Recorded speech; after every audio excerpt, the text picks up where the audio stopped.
Yo, they're selling stories like beachside snacks, wrapped in lies, but we got the facts. They're dropping spins, but we're dropping the mic. Westward's here, better get it right. Westward we rise, yeah, we're taking the crown. Truth's on the move, lies are going down. The beach is ours, the rebels unite. Westward independent, fighting the good fight. Oh, look, another headline twist. They're bending the truth like it's yoga class bliss. We're out here digging while they play pretend. Journalism's alive, yeah, the real kind, my friend. They surf the trends, we ride the wave. Westward's here and we misbehave. Westward we rise, yeah, we're taking the crown. Truth's on the move, lies are going down. The beach is ours, the rebels unite. Westward independent, fighting the good fight.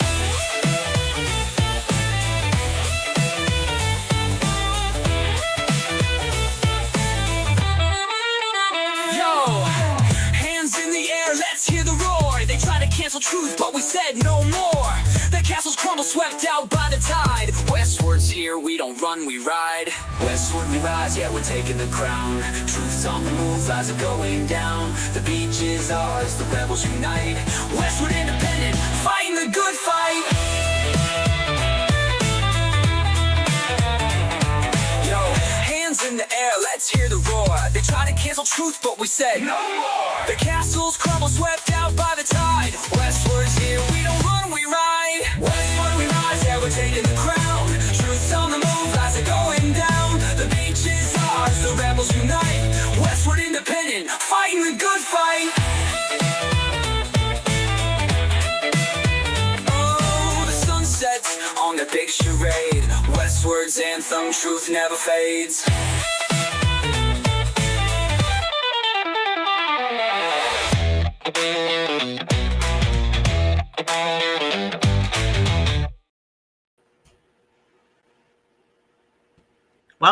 Welcome to the Westward Independent.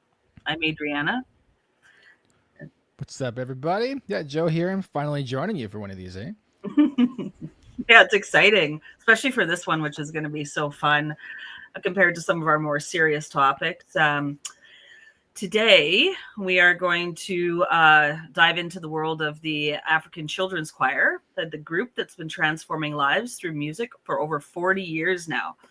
I'm thrilled to have a guest here, Tina Sip, who's the choir manager, and we'll get her on here soon. We just thought that we would start by sharing just a little snippet of their music. They'll be performing here at Camp Qwanoes on March 19th at 7 p.m. We'll share more details about them after we do a little bit of music and bring Tina on. All right, we have two options here. You have to, for me to pick, I'm going to go with this one. Let's introduce a little bit of what they do. This is from the African Children's Choir. This is, I believe, titled Just As I Am.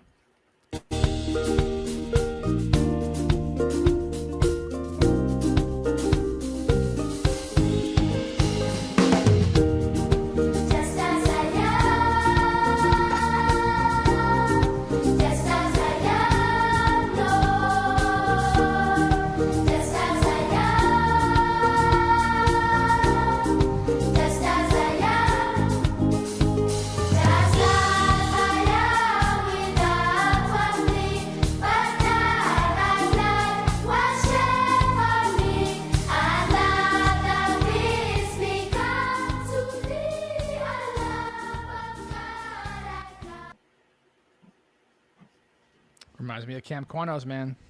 Mm-hmm. Definitely. So should we bring Tina on here? Let's bring Tina on. So everyone introduce here. We have Tina to the stage. Hi, Tina. Hi there. This is the choir manager here, and we're just so excited because we've been watching all the videos of their choir and actually didn't realize that you've been going for 40 years, started in 1984. That's amazing. Yeah. And we do have a little bit of a video that we'll play later from the website, but is there like a quick story of the creation of this in 1984 that you'd like to share with us? Yeah, it goes back to one man that just was a tremendous humanitarian. And he was actually from Surrey, BC, which is where we are today. We are currently, the choir arrived yesterday, and we are at the church that really kind of spawned the African Children's Choir. So it's a beautiful history. He just was he was doing work with a persecuted church around the world. Went to Uganda because of the civil war in the late 70s with Idi Amin, and met a little boy who he was asked to give a ride to another village. And the little boy had lost both of his parents in the Civil War. And the little boy sang praise songs on this whole journey. And Ray was captivated by the beauty, the dignity, and the potential of this child, the resiliency of this little boy. And he said if the West could just see this for themselves, they'd want to help. Because there was thousands of children actually left truly orphaned by that war. And so he got the idea from one little boy to start a choir. And in 1984, he brought out choir number 1. And we've been going for 40 years since, helping provide education for orphaned and impoverished children. Of course, the landscape has now changed. They're not in a civil war per se, but there's thousands of children that are not able to get an education, even in the government schools because of cost. And so that's where we stand in the gap for these children. And we're raising money to educate as many children as we can so they can become all that God intended them to be. And how does I was looking through it, I just wanted to understand a little bit better how it works with the choir and how that helps with the education. What are the two parts that work together there to help them get that education? Yeah, the money that is raised. So at each of the concerts, we do a love offering. And so through the course of the tour, we perform about 4 times a week. And that money that is collected through the offerings, through product sales, through sponsorship, all of that goes back to our programs, our educational programs around. We actually have historically, we've worked in 7 countries. We're now currently in 4. And so that money gets distributed to these different educational programs. And the neighborhoods know these children that need education.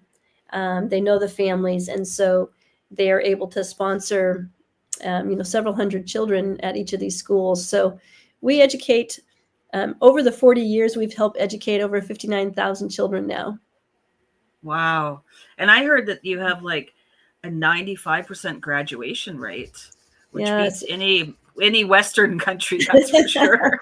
It's the value of education there is just so high, right? Because not everyone can receive that. And that's every parent's hope, is to give their child an education, and they just don't have the means.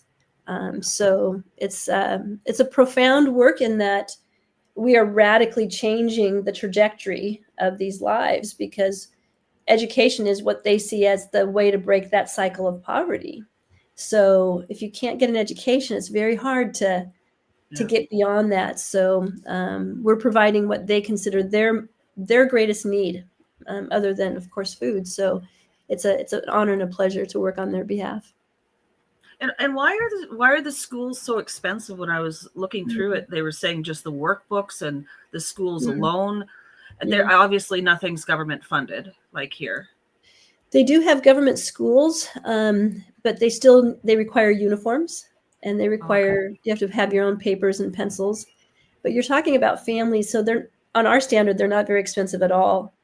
But when you have a single parent who is just who's not educated and just doing a very menial task every day, they're just trying to get food on the table. Yeah. There's not the extra for education, and they might have several children, so it becomes even more difficult. So that's kind of where it breaks down. Right. That's what I was trying to figure out. And I realized that some of them are so poverty stricken that just like you said, just the money for the books is too much. And so how do you select the children it must be the most amazing thing in the world to leave their home country and travel the world and see the rest of the world. But how do you choose who gets to do that? Yeah. So again, we go into these neighborhoods and regions and areas where we work, and the people that are on the ground there for us, they announce that we call it an audition, but we're not auditioning for talent. We can the children learn anything that we're going to teach them with dance and music and drumming. So we're not concerned about that, but we're trying to identify and select those with the greatest need. So if they have already received some schooling, if their families are able to provide that education, that's not who we're looking for. We're looking for those very destitute families. And so they're able to interview the children and the families and figure all of that out. And it's really the nationals there that are helping us sift that through. And so it's based on need. And we try to find the families that we can help the most. And then when they leave to go on these tours, I'm assuming that's the churches that are helping out around the world, like hosting the families. Yeah, if you can imagine, over 40 years' time, each church that we go to provides 8 or 9 host families. We break into small groups, and we have adult chaperones, we call it, our volunteers. And so they go one adult with 2 or 3 children. So every church provides 8 or 9 families to host us. They provide our meals and our lodging and transport back and forth to the churches where we do our schooling and rehearsal. And if 40 years of people helping us do our job, doing our calling, and it's really pretty amazing when you think about not only the number of churches, but obviously these host families, the number of sponsors. This is not just us. This is our calling. This is what we feel compelled to do, but we've had so much help. And I mean, people like you who get the word out, right? We want to fill those seats. We want everyone to be blessed by the choir. They have such a beautiful message for the West. I think we all need it. I think we need them more than they need us in some ways. Oh, absolutely. And the places that have been performed, I think I put down here, Royal Albert Hall. Yeah. Or I think we have a little bit of a clip. They were on American Idol. Yes. We didn't realize how long ago it was. I guess I'm just getting old. I thought it was just the other year. but it has been a few years, yes. Yeah. But do you want to play a little bit of that if you can find it, Joe, just for people to see it? Let's bring up some of their history cute. It is. They sang with Josh Groban on the finale. Saw that one too. The Queen's Jubilee for Queen Elizabeth on her Golden Jubilee, I believe it was. It was Golden or Jubilee, I can't remember. They were they were center stage with just these very famous people, and it was a great event for us. In just a moment, I'll share some of that. It's only about 2 minutes. Let's see how they did. Ladies and gentlemen, the African Children's Choir.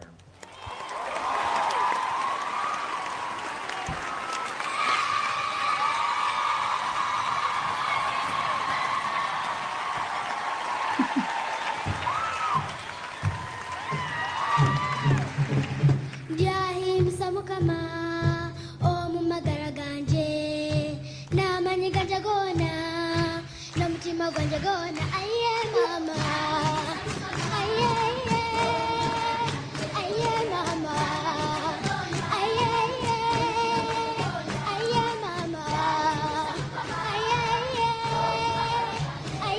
mama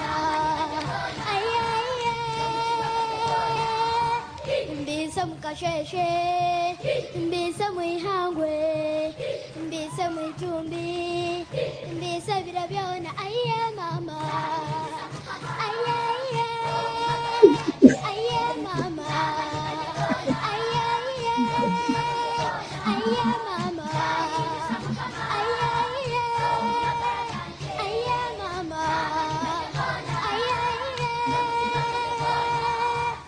mbisa mukasheshe mbisa mwihangwe mbisa mwitumbi mbisa birabyona aye mama aye mama aye mama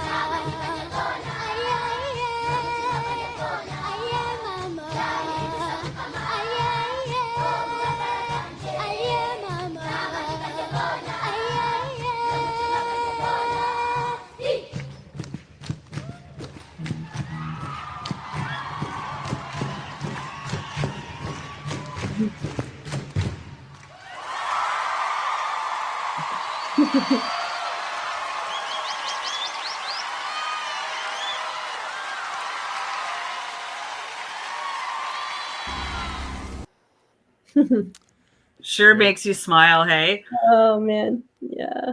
That's just, I'm sure people will be seeing that energy at Camp Qwanoes. Oh, absolutely. Absolutely. Yeah.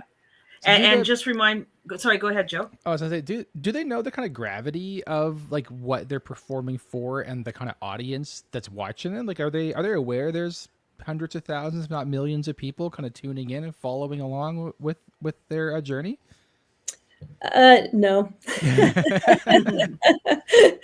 No, they everybody's about that, like American Idol. He was just Uncle Simon Cowell, Uncle Simon, and there's that's what's pretty endearing, right there. It's all the same. Yeah.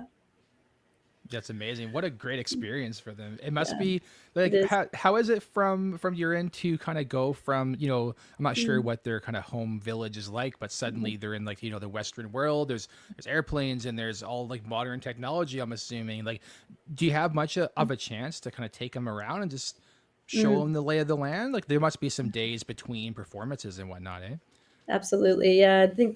I think one of the best benefits of tour for the children is vision casting, because their world is very small. The radius of their experience before they come out on tours, maybe 3 to 5 miles, generally speaking.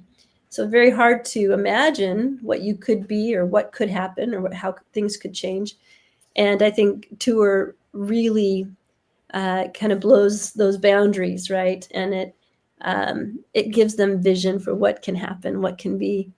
And the African chaperones that tour with us are former members of the choir. So they are a huge cool. voice to the children. They can see people just like them, came from the same places, who have received their college degree, because every child in the choir will be supported financially through post-secondary level. So if they want to go to university, if they want to go to trade school, get a vocation, we will finance them all the way through post-secondary level, so they can be anything they want to be. And so the vision casting, and then also the English in Uganda, where the children are from, all the education is in English. And so when they come to us, when they first start with us, they're with us for a year before they come out on tour. They do 6 months of just school, and then 6 months of school and rehearsal. They don't know any English. So in a year's time, they're very conversational. And when they're on tour, they're immersed in English. And so when they get back, they're just light years ahead of their peers in the English language, which really sets them up well for their education. All the testing is in English. So if you don't know English, you're not going to, really move along very easily. So those two things just there, plus just the love and the experiences. Host families will take them fishing and horseback riding, and we go to any major national park that we're close to. And if we're anywhere close to Disney, we're going to go Disney, right? And so they get to see, this last choir got to go to see the Big Ark in Kentucky. They went to the Cincinnati Zoo. They went to the Sullenberger Aviation Museum by special invitation. They got to see White Sands National Park. So we definitely want to build that into their educational and tour experience. And they just love it. They just love it. I think that applies to all children, Right. But they live like all children. Once they go see the world, it gives them, I think, more of an inspiration for their life. I mean, but they're in an even smaller, atmosphere than a child that just grows up in a small town. But I think for anyone that's such a gift, and that they get to have secondary education too, is like you said, trades is amazing. What it's just such a gift. I was wondering if we could, because of that question that you asked, Joe, is kind of some of it summarized in the video that's on their website. I was wondering if right now might be a good time to play that. Or do you want to play the "What Does the Education Look Like"? That one? Yeah. Yeah. Okay, let's pull that one up. All right. Awesome. Thanks.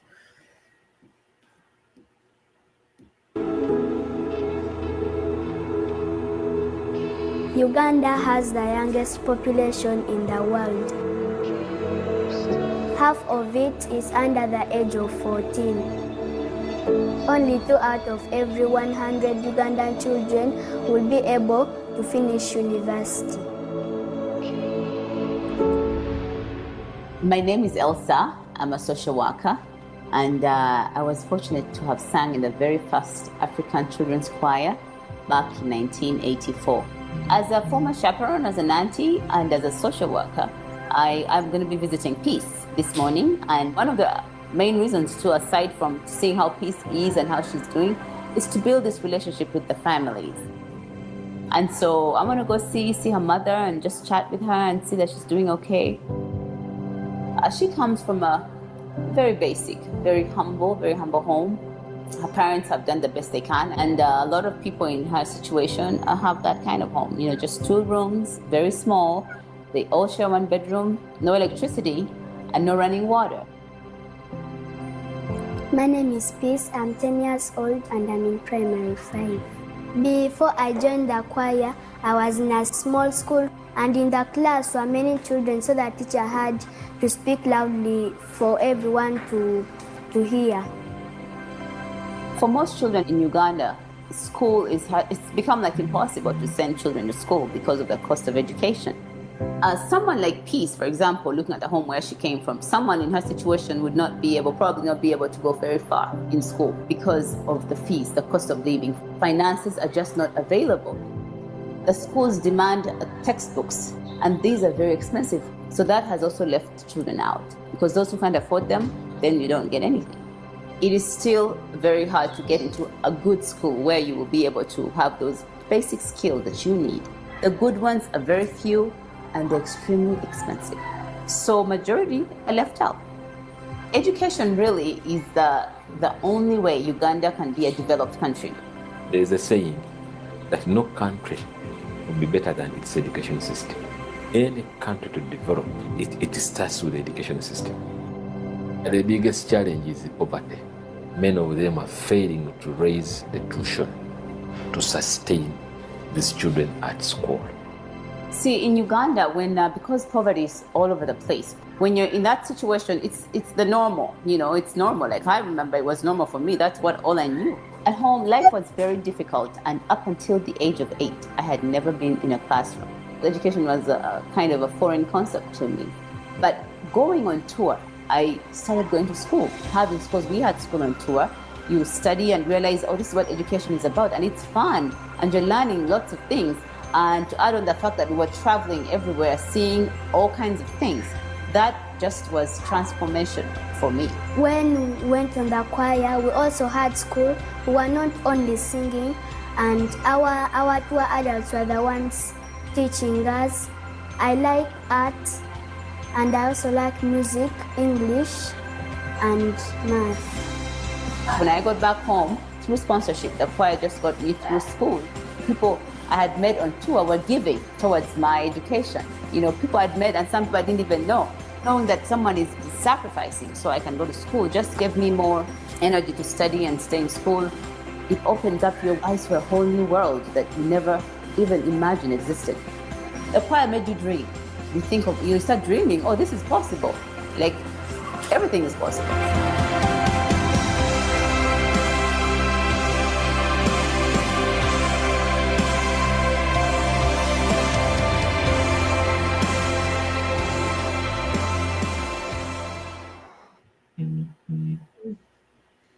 Brings a tear to my eye. It's so sweet. It's so amazing what people like you all have done, and just taken it upon yourself, when other people don't, other NGOs, other people with money, and it's just blossomed into this amazing 40-year success story of raising people up. It's so beautiful. And so it kind of leads me to, is basically the main way that people can help you is by just going and watching the choirs and paying for the choirs, or is there other, that she had mentioned something about sponsorship. Is there other ways that people help? Right. Yeah. So the love offerings at the concerts, obviously that's, we're hoping that people catch the vision to help us. And there are monthly sponsorships, both for choir children and as well as children that don't come out on tour, but that are sponsored through our organization. We have product at the concerts, and there's even some stuff online. You can buy our music online. Hosting a concert at churches. We're still looking for concerts here in Canada. So if anybody hears that and wants to find out more information, we have some things in BC and Ontario. And so hosting a concert, and then on our website, there's a donate button. So yeah, the money goes to what we say it goes to. And I'm very proud to work for an organization that I think we're at 85% that goes directly to the programs. We have a very small staff, and we get to do a lot of work for them. So yeah, that's a pretty good rate for a nonprofit. That's for sure. Yeah, it really is. It really is. And it just shows for just for the 40 years, it's just I'm sorry to say that I hadn't even known about it before now. And before last week, and now I just want to go see them. It's just so exciting, so inspiring. They're just their energy. The energy is amazing. It is. After 20 years, I'm still enthralled. I was touched the first night as much as I am touched. Now it's I think what happens is you see they don't have to really say anything. Their spirit conveys joy in spite of circumstance. And I'm very proud that the children come from challenging situations. There's no question. And that is true, that's the backdrop of their lives, but that's not where we camp. We camp on the potential, the beauty, the dignity. And I think our founder, Ray Barnett, was so wise in promoting that, because the images of Africa's children, right, when I grew up, were very, very, they certainly didn't represent the dignity of the child.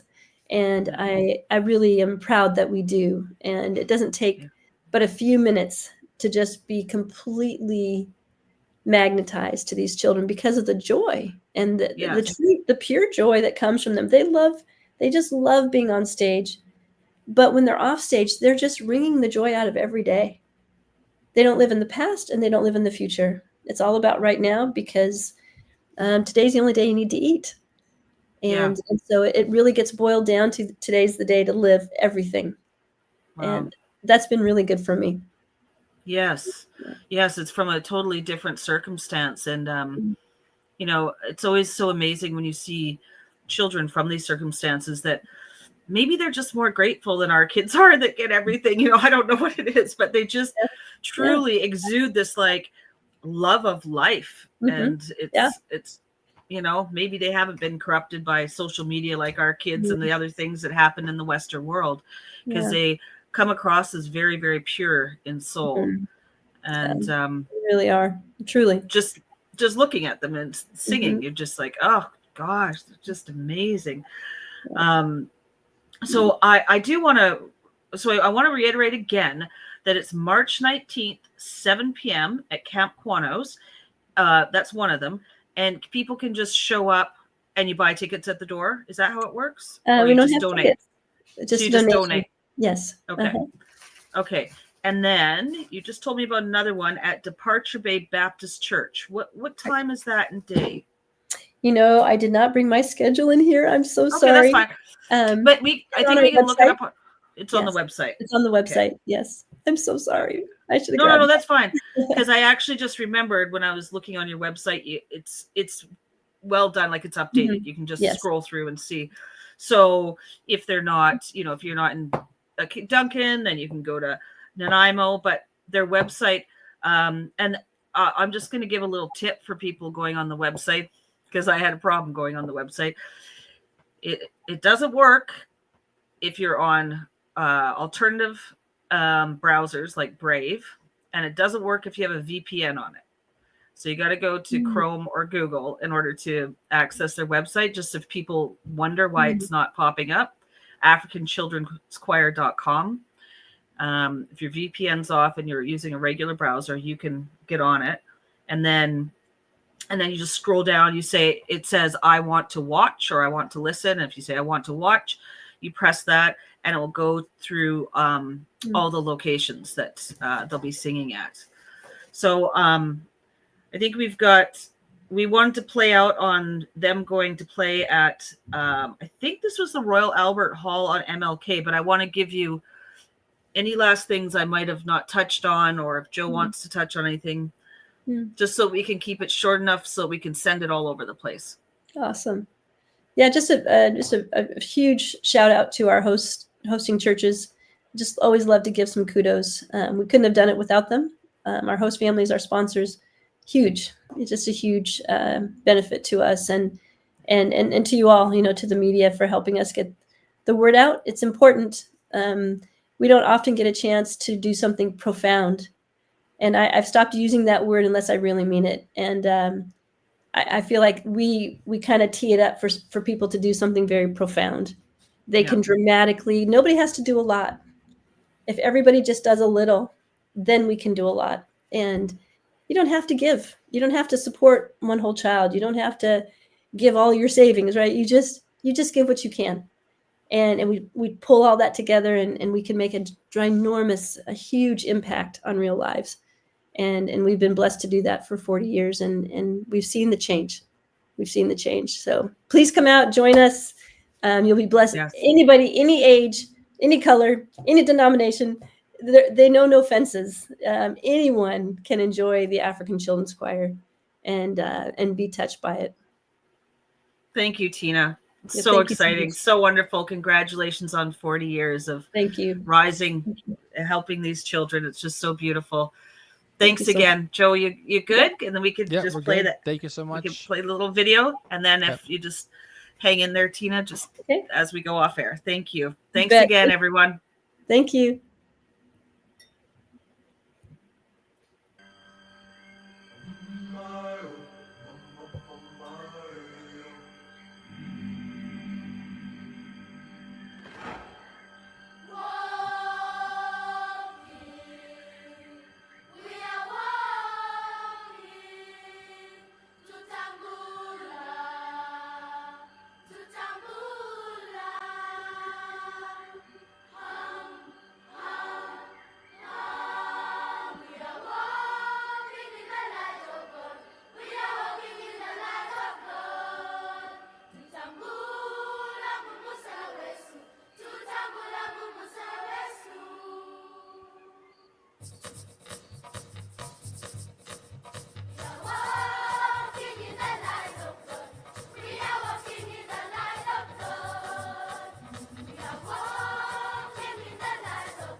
Walking in the light.